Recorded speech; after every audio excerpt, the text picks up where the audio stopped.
Alright, time for another one of my off-the-cuff, unscripted kind of discussions.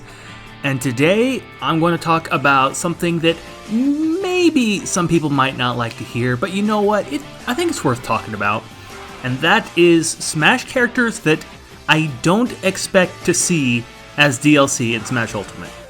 Now, it's looking like we only have 2 slots left. I'm trying to spin it around in a way to where, there's the possibility that we can get more fighters, but I just can't really find a way to say, oh yeah, I see more fighters coming down the line. We've had 12 additional fighters from the initial base game enter as DLC, so the idea of getting more, as much as I would love it, and yeah, I would pay for it, I'm just not sure if it's realistic to hope for that. So what I'm going to do is I'm going to list off 5 characters who I think will not be one of the final 2 characters in the Fighter's Pass. So let me start off by saying, just leave the dislike right now. I know I'm going to make somebody upset, so go ahead, leave the dislike now so that you can get that off your chest preemptively. And I'll start the list with actually a character that I want. And so I'm going to start the list with Akira Howard from Astral Chain. Now, the reason why I'm putting Akira at the front of the list is just because I think that I've heard that Xander, the person who does, the name announcements, when you do the character select and you'll be like, Hero wins, that guy. So, I've heard that he did all of the names before Smash came out. And Astral Chain actually came out 8 months after Smash came out. So, by that logic, Nintendo wouldn't have known about the success of Astral Chain, and they wouldn't have had Akira's name ready for Xander to read, and so I just don't realistically see Akira Howard coming to Smash Ultimate.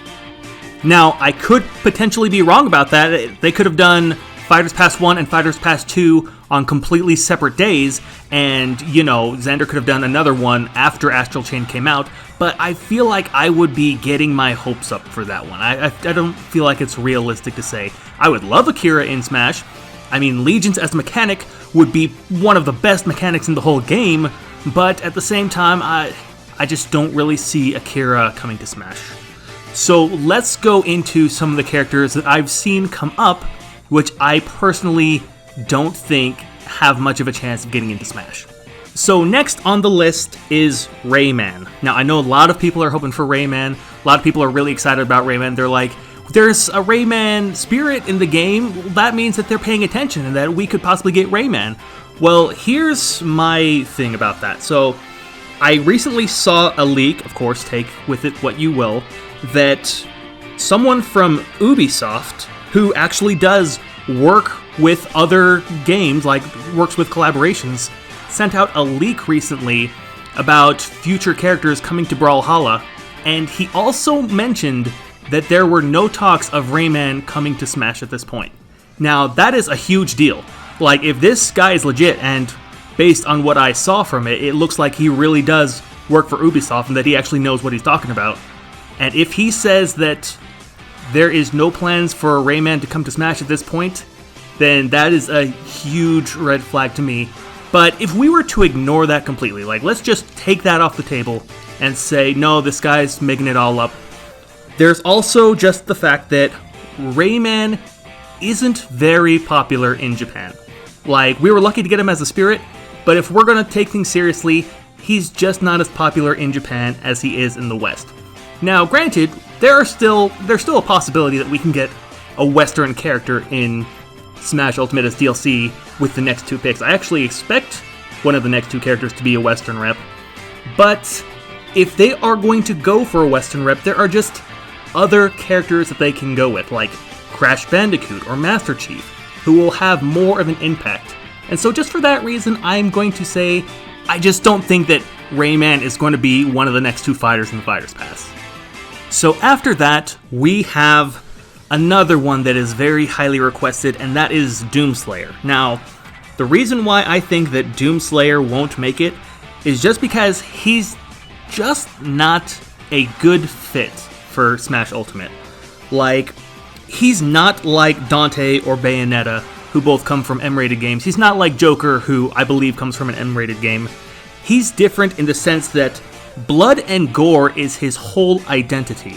Smash Ultimate is ages E10, so 10 and up.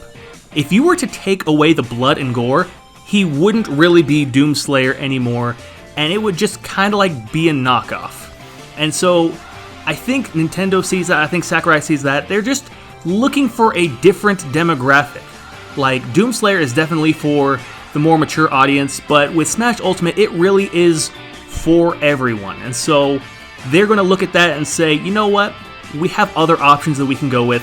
Doomslayer just doesn't really connect with what we're trying to go for. And so I personally don't think that Doomslayer has much of a chance in comparison to some of these other picks.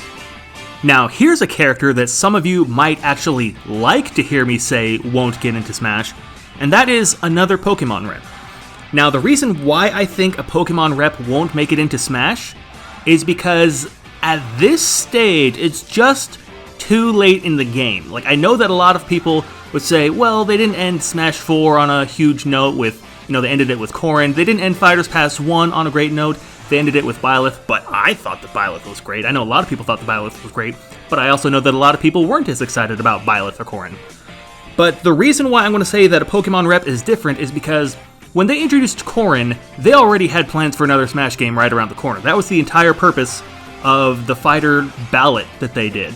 Like, some people thought that it was to choose Bayonetta, but no, Bayonetta was decided before the ballot came out, and so this was really just to figure out who they wanted for their next Smash Ultimate game.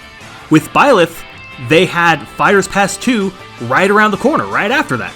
And so with this one, they are more than likely going to end Smash Ultimate, and this is probably going to be the last that we see for a while, for probably a couple years is my guess. So yeah, I do think that the last two characters are going to be real bangers, and I think that they're going to be really cool and that they might break Twitter like we saw with Steve. And so I just don't think that any Pokemon rep would do that.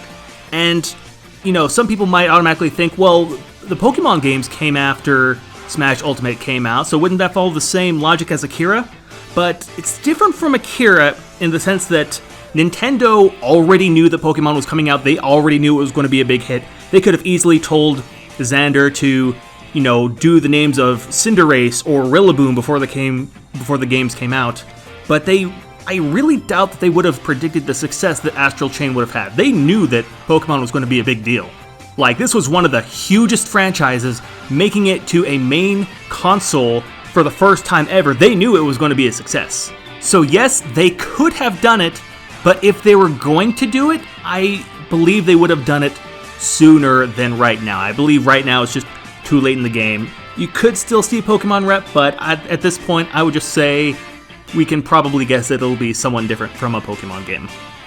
And finally, we have Waddle Dee. Now, Waddle Dee is one that I see a lot of people request, but the thing about him is that he's just not significant enough to be paid DLC. I could totally see him coming into the next game as a base roster character, but to be paid DLC for someone to say, here's my money, I want to buy this character, I just don't think that Waddle Dee would be able to fit that bill. He's just not a huge gaming icon like Crash, or Joker, or even Terry. Like, Waddle Dee is pretty big in his own series, of course, but there are, 3 other characters in the series which have a much bigger impact, and they're going to introduce Waddle Dee as paid DLC. There are just better options. That's what I want to drive home here, is with all these characters, the main reason why they won't get in is just because Nintendo has other options that they can choose, and those other options are going to make people really happy. And so even though Waddle Dee will make a lot of people happy, Waddle Dee will make especially the Kirby fans happy, in the same sense that Byleth made me happy, it's just a different kind of scenario. Byleth was the main character of a huge Fire Emblem game. Waddle Dee is kind of like a backup character in the Kirby franchise. I know that Waddle Dee plays a big role, but not nearly as significant as Kirby or King Dedede, so that's just why I think that Waddle Dee is probably not going to be in Smash Ultimate. So, what do you think? Did I choose anybody who you were hoping for? Did I make anybody upset? Is there anyone who you personally think isn't going to make it into Smash Ultimate?